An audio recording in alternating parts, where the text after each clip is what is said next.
there's no feeling like putting on full turnout gear and an SCBA and going into a working fire. You start fighting, they call it the Red Devil, and I'm not gonna say it's a fascination.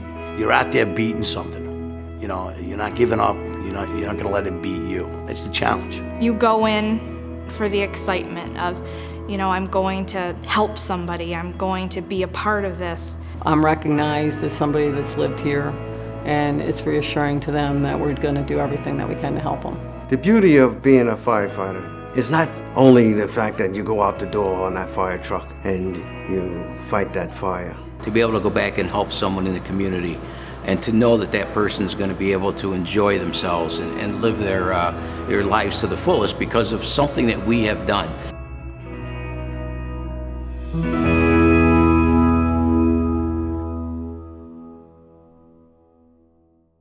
I believe it began one day when I came home from school and I found the fire department in front of my home. I've always wanted to be a volunteer firefighter.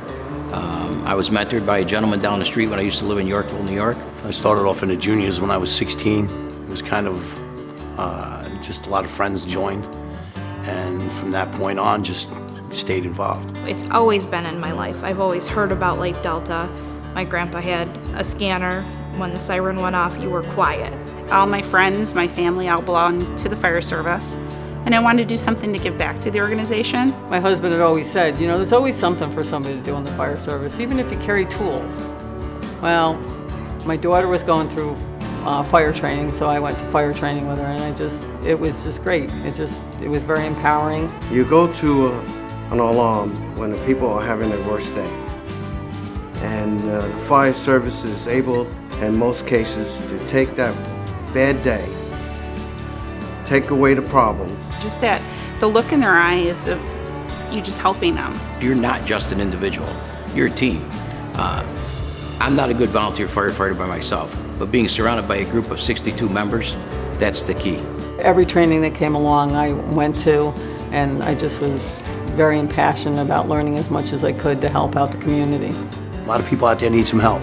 Not everybody does the helping, and it's a very small percentage of the people that are out there, especially volunteering, to help your community, to help your fellow man.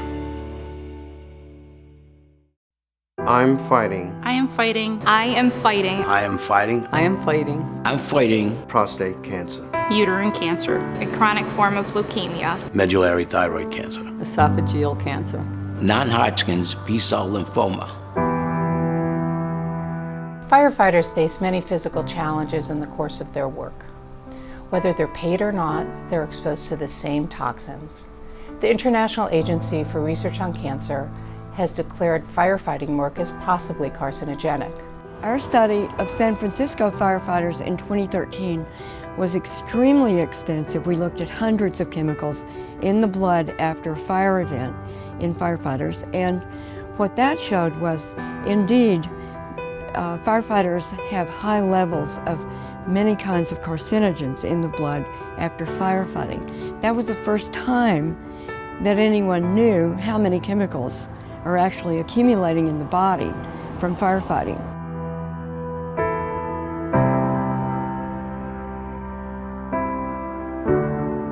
My doctor called my cell phone. When the doctor calls your cell phone at 7 o'clock at night, tells you to give him a call back, you know it's not good. I knew that I was sick. I knew deep down inside something was wrong. And when she looked at that blood work and listed these things, they were all cancers. They were cancers, they were leukemias. I knew something bad was going to happen. It's not like what you think. You don't go to the doctor's office and they sit you down and bring you, coffee and milk and so forth. He just said it, that I had esophageal cancer and that they'd have to look at the options. On December 24th, the results came back that I had non-Hodgkin's B-cell lymphoma the day before Christmas. Never did I realize that I was going to have cancer.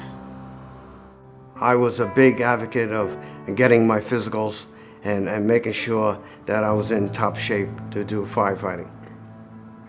And then when I was diagnosed, it was like someone pulled the rug from underneath me. I sat down and I said to myself, how did this happen? And I didn't know. Like the weight of the world was coming down on my shoulders.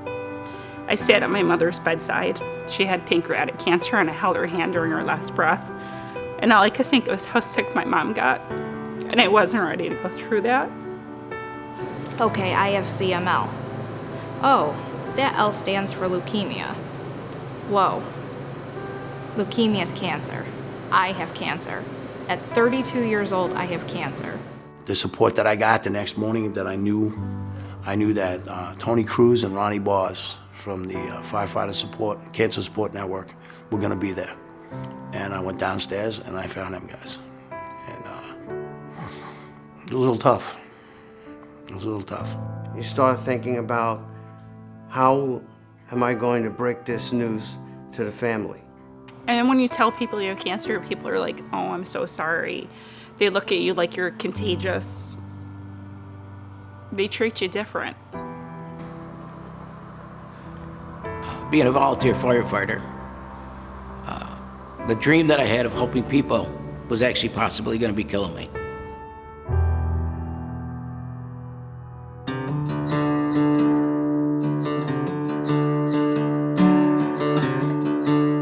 Wearing dirty, salty looking, what we call in the service, salty looking personal protective equipment is a thing of the past. Wear your mask throughout the entire process, from the start of the fire to the end of the fire.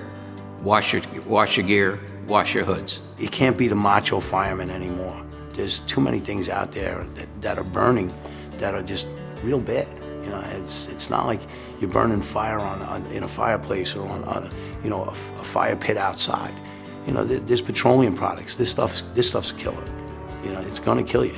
Get your physicals and get them often, because if you catch cancer at an early stage, then the doctor has many options.